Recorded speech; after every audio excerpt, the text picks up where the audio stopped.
Ito naman tayo guys. Luto na naman tayo ng yung chef kunilyo, kunilyo.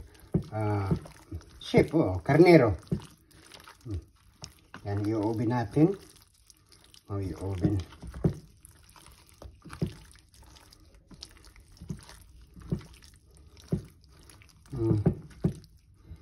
Alam nyo, ilagay ko rito oil, salt, timo, lahat ng mga spicy ayaw nilagay ko, black pepper, ganyan. Tapos naman mag-ano tayo ngayon ng what you call this, potato, para dahil i-oven ko to, i-oven ko yan. Ubusin ko na lang ito kasi ilan na lang. Wala talaga kapag hindi ako nagluluto sa kanya, hindi talaga ito nababawasan ng mga patatas. Tamo naman may mga ano na, may mga ugat na siya, may mga dahon na.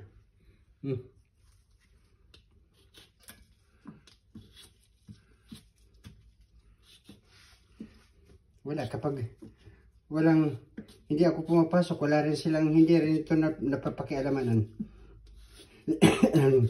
Kasi yung pang umaga, hindi rin nagluluto, hindi rin pinagpapaluto.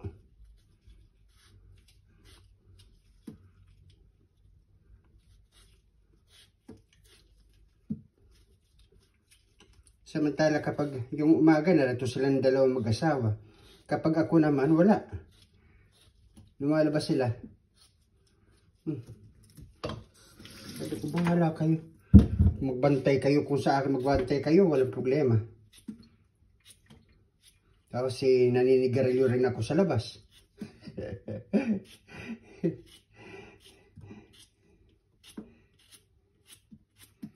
Kagaya ng pang umaga ko.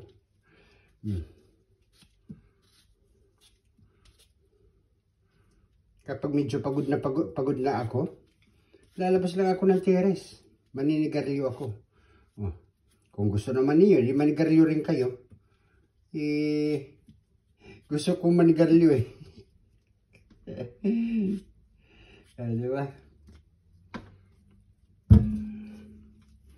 Tapos imamarinate ko. Ay sasama ko rin dito para marination. Pati yung patatas. Para pag lagay ng oven, lahat na sila.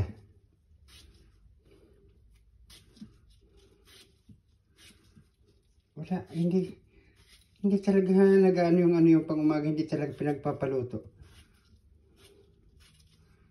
Talagang linis ang pang-umaga. Deep cleanse siya. Ako wala, ito. Magluluto. Tapos magluto. Kapag may planchahin, magpla-plancha. Kapag walang planchahin, luto lang. Kapag walang luto, alis.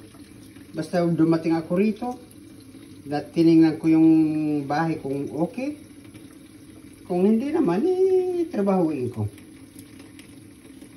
Hindi na ako kagaya ng iba na magrereklamo porque ako ang pioneer dito na magrereklamo ako, hindi. Pareho natin trabaho yan, kaya tatrabahuin ko yan. Walang problema. Walang problema.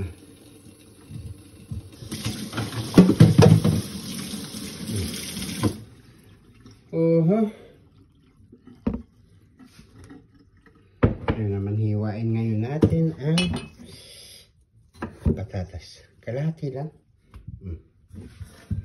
Tingnan natin yung malalaki.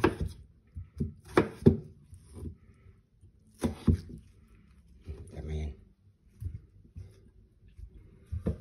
Paglagay ng oven, diretso na.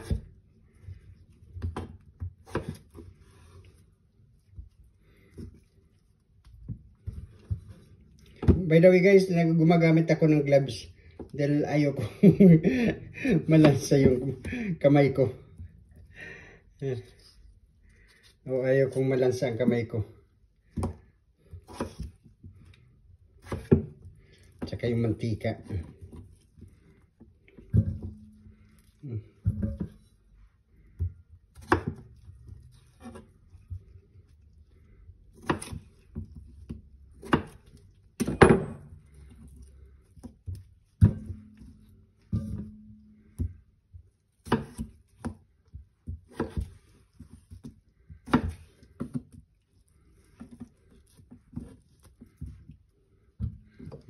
Dulas.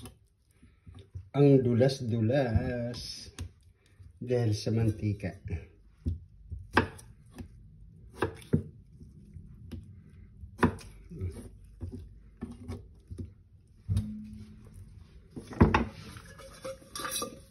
Meron ko rito kasi meron ditong sarsa.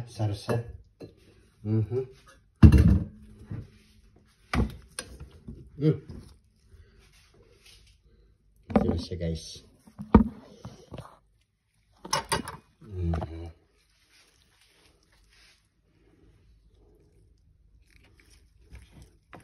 Marinig ko muna bago ko siya ilagay sa oven.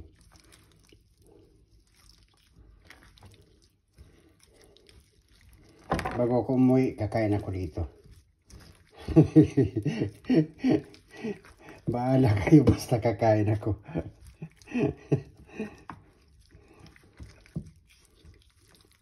Kapag wala pa sila, unahan ko sila kumain. Pero kung narito na, sabay-sabay na kami.